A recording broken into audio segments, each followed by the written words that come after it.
Saya adalah mantan bosnya si A yang lagi viral karena kasus. Hola netizen yang tercinta, Teddy Lee mantan bos Agus akhirnya buka suara. Ia mengaku restorannya kini ikut kena imbas karena kasus Agus dan uang donasinya. Teddy Lee mengeluhkan restorannya yang mendapat bintang 1.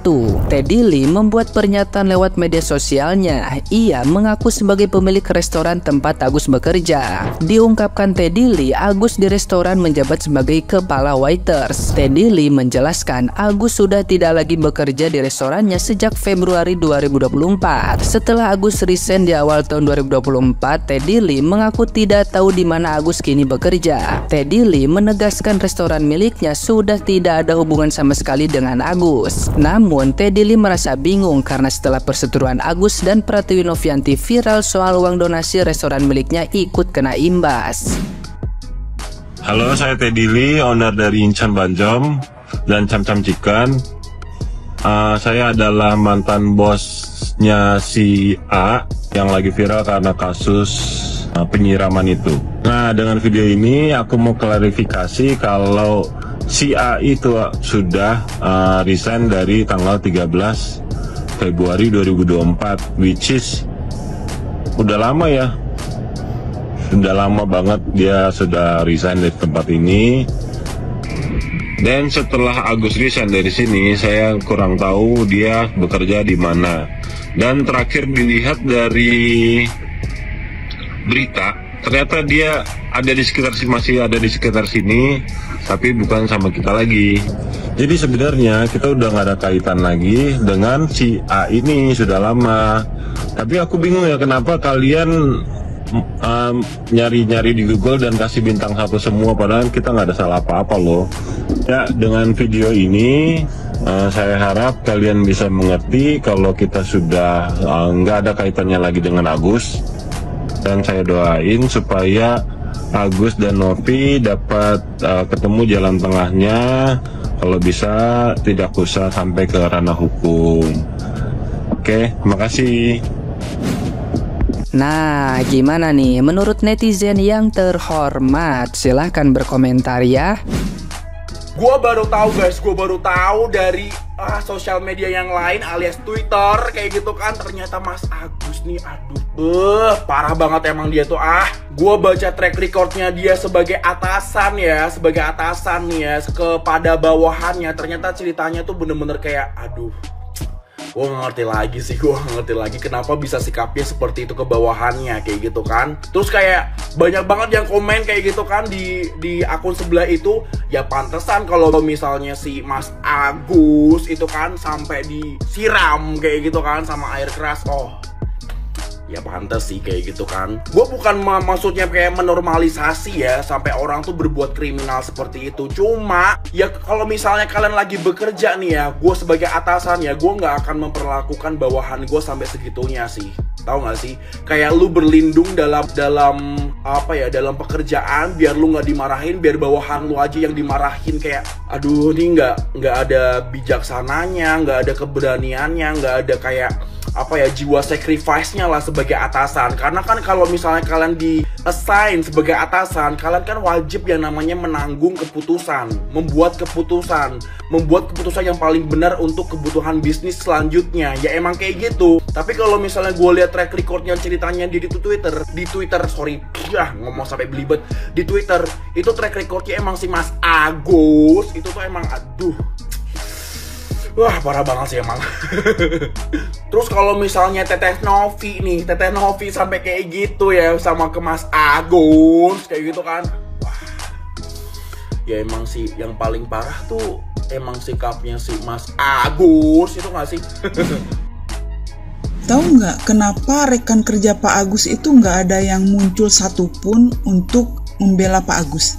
Dari pertama aku lihat berita Pak Agus sampai terakhir itu Pak Agus kelelahan karena menunggu lama di kantor polisi. Itu adalah berita pertama kali aku dengar tentang Pak Agus, kasusnya Pak Agus. Lalu yang kedua itu penangkapan pelaku penyiraman air keras, yaitu karyawan sendiri yang bernama Aji. Meskipun sekarang masih misteri ya, seperti apa sih Pak Agus menegurnya sampai akhirnya Aji tega menyiram Pak Agus dengan air keras. Lalu yang ketiga itu pertemuan Mbak Novi sama Pak Agus yang pakai baju singlet dengan menggunakan kata kunci yang Agus sedih banget, Agus sedih. Nah itu. Yang keempat itu pertemuan Mbak Novi saat Pak Agus pakai baju belang-belang dan memohon minta bantuan Mbak Novi.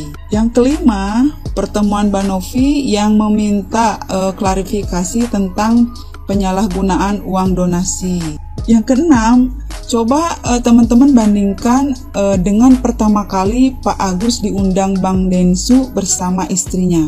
Kalau nggak salah waktu itu pakai kemeja putih dan menceritakan kronologi kenapa sih dia disiram air keras. Yang ketujuh, pertemuan Mbak Novi dengan keluarga Pak Agus di podcastnya Bang Densu yang ada si Wawa dan Mbak Ulan itu, ya kan? Terus yang kedelapan itu saat Pak Agus video call sama Bang FA. Itu kata-kata Pak Agus mulai serem ya teman-teman, karena pada saat Bang FA tanya siapa yang harus dihajar, Pak Agus tuh bilangnya Novi gitu ya.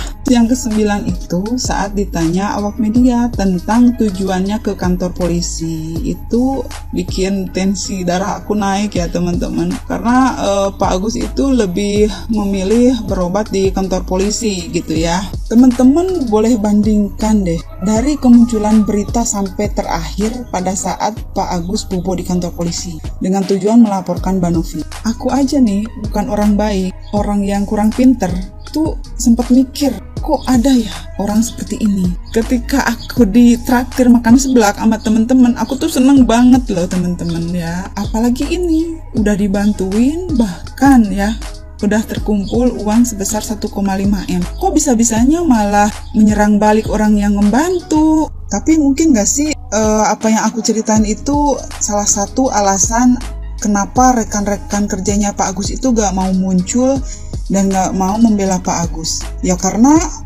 mereka tahu tabiat yang sebenarnya.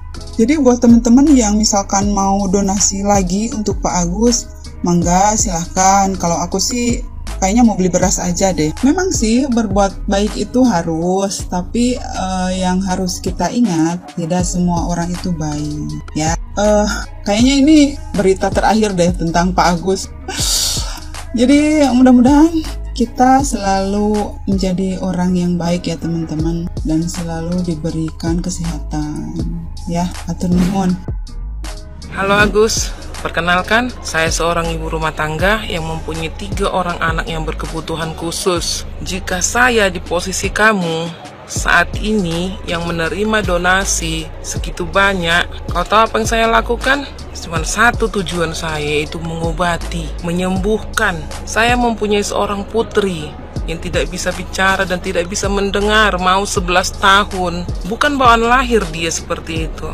Dulu saat bayinya dia sakit kejang-kejang parah, epilepsi, dan dokter sudah angkat tangan. Itu mungkin yang menyebabkan dia sampai tidak bisa berbicara dan mendengar. Agus, kalau saya menerima uang itu, Agus, uang donasi itu, saya pastikan mencari rumah sakit yang terbaik, mencari dokter hebat yang bisa sekali periksa gini putri saya, langsung ada tindakan, tahu di mana akar masalahnya supaya putri saya ini bisa cepat diobati. Seperti itu. Bukannya saya memikirkan yang lain, mikirkan yang ini, tidak. Fokus langsung apa tujuan utamamu. Jika saya menerima uang donasi itu, Agus, luar negeri pun saya pergi. Yang penting putriku ini bisa berbicara, bisa mendengar, putriku sembuh dari semua sakit penyakitnya. Putriku ini bisa menjadi anak normal seperti anak-anak lain yang tidak diasingkan, dikucilkan. Sedih, Agus. Seharusnya kamu bersyukur. Kamu dikasih rezeki, dikasih berkat sama Tuhan, dikasih uang seperti itu. Obati matamu, sembuhkan matamu. Jangan dengarkan kanan dan kiri. Pegang prinsipmu, tujuanmu uang donasi itu untuk apa? Kan untuk kesembuhanmu, pengobatanmu. Lakukan, laksanakan. Seperti itu. Kau tahu, Agus, kalau uang donasi itu ada seperti saya, Agus, saya sangat mengucap syukur dan berterima kasih untuk orang-orang baik yang mau menolong. Seharusnya kamu pun berterima kasih. Berterima kasih untuk orang yang sudah menolongmu, yang mau berdonasi untukmu. Harusnya kau berterima kasih sama Mbak Novi. Mbak Novi itu malaikat tak bersayap yang mau membantu orang-orang yang berkesusahan, yang mau membantu orang-orang yang membutuhkan uluran tangan. Dia meringankan beban orang-orang yang susah, meringankan pemerintah. Banyak jiwa-jiwa yang ditolongnya. Seharusnya Agus berterima kasih di situ. Jangan jadi malah menjatuhkan harga dirinya, menjelek-jelekkan orang baik. Ingat Agus, orang baik itu kemanapun dia pergi pasti selalu menang. Karena apa? Kebaikan yang dia lakukan, bukan niat jahat.